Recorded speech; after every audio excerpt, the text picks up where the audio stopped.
Dear students, good morning. Welcome to Law Excellence IAS. Let us start the discussion on today's newspaper, that is 16th September 2020. The first article for discussion is An Economic Disaster Foretold. This is written in the context of contraction of Indian GDP. You know that Indian real GDP contracted by 23.9% in the first quarter of this financial year. It appears to be an underestimate for the reason that informal sector calculations are not taken up in real time. Informal sector loss is actually calibrated to the loss in the formal sector, and then final figure is being arrived at. If we really see the informal sector, it could have suffered more. How can we say that? What are the sector which are got worst affected? One is construction sector, the other one is hotel and other services industry. These industries are mainly supplied from the informal sector, or most of the employment is in informal sector. On the other side, agriculture showed a positive growth of 3.54%. What can be the reason? A good monsoon can be the reason. Many of the officers are saying that agriculture can drive the economic growth. Is it true? No. The reason is, though agricultural production may increase, agricultural incomes are not expected to increase. The first one is the number of people dependent on the agriculture have increased due to reverse migration. Second, there is no sufficient demand in the economy to absorb the excess production. So we may end up having granaries full with the grain, but hungry people on the road. Further, economic collapse did not come just because of COVID 19. Even before, Indian economy is going through a crisis phase. The situation is there from 2017 onwards. If you see the last quarter of last year, we have seen a kind of loss of economic growth.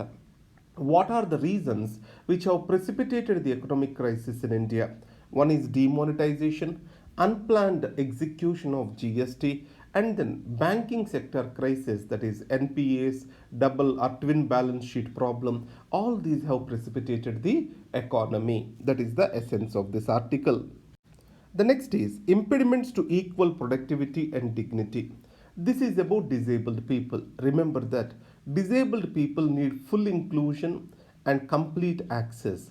It shall not come as a benefit to them, it has to be their right. And it is essential for their dignity.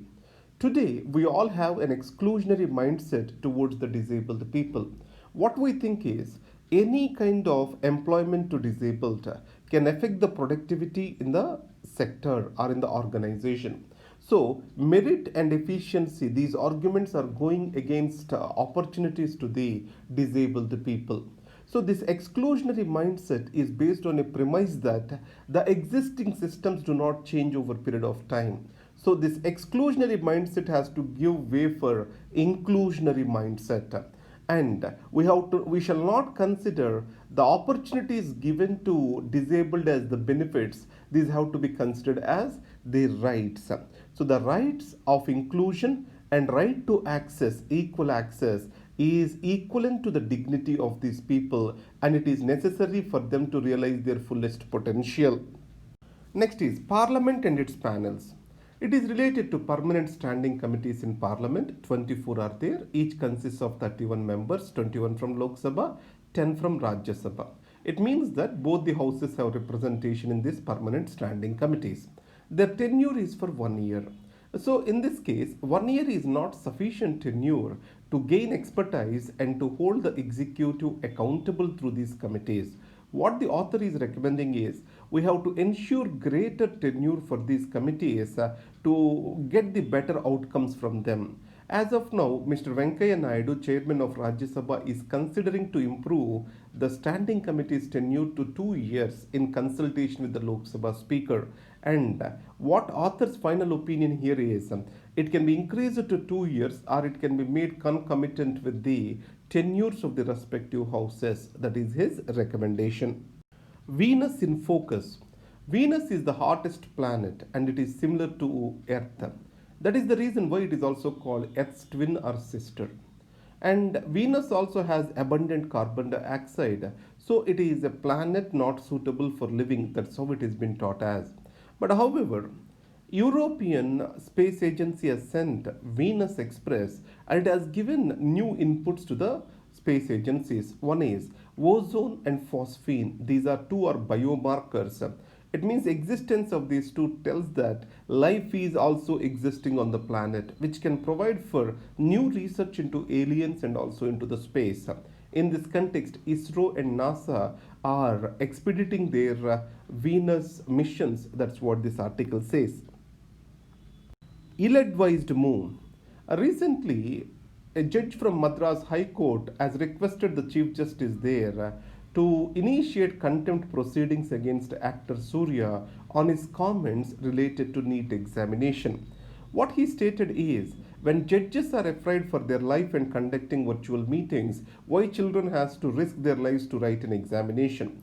And this judge has felt that it is objecting or it is questioning the Supreme Court judgments and its merit, and they have to initiate contempt of court. Obviously, major criticism on contempt of court is its wide misuse and violation of right to speech and dissent of the citizens. Second, truth can be a defense against contempt of court, and contempt of court can be initiated if it causes any maladministration of justice or any impediment to the administration of justice or obstructs the proceedings of the court. Mr. Surya's comments did not obstruct administration of justice or judicial proceedings, so this is unwarranted. This kind of knee-jerk reactions or this kind of publicity stunts from the judges will put the entire judiciary in contempt. Our entire judiciary's legitimacy will come into question and public trust comes down on them. So contempt of court has to be very rarely used. That is what author is trying to say. US welcomes India's role in Afghanistan talk. You know that intra-Afghan negotiations are going on in Doha, Qatar. In this case, what are the outcomes that are supposed to be expected out of this? One, political process and political establishment that is created has to continue, and Taliban has to be mainstreamed, and there has to be permanent comprehensive ceasefire agreement or commitment from Taliban has to be procured. In this scenario, India has considered Taliban as terrorists. For the first time, Indian External Affairs Minister addressed the session or inaugural session of these intra-Afghan negotiations in which Taliban are also participants. It shows that India's position is shifting on intra-Afghanistan negotiations.